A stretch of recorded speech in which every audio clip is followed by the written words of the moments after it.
Alam mo ba na ito ang ibon na kahit maliit ay isa sa pinakamalakas ang loob? Meet the Egyptian plover, ang ibon na kumakain ng mga tira-tirang karne sa bibig ng buwaya.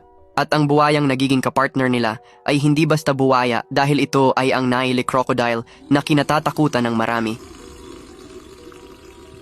Ang ibon na ito ay lumalaki ng 19 to 21 centimeters ang haba. Bukod sa lakas ng loob, kapansin-pansin din ang itsura nito na parang may koronang maskara na kulay itim hanggang sa muka. At sa oras na lumipad ay mas nagiging kaaya-aya dahil sa makulay na puti naman ang ilalim.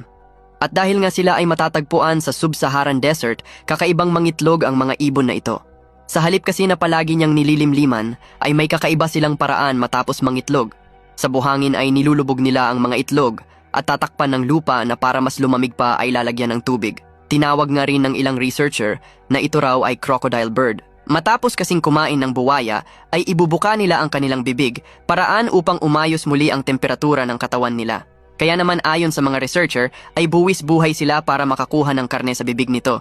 Ngunit ayon naman sa marami, ay madalas din na ang kinakain ng Egyptian plover ay uod, insekto, at maliliit na uri ng lumilipad. Kaya maaaring ang sinasabing pagkain nila na tirang karne ay part-time lang ng mga ito.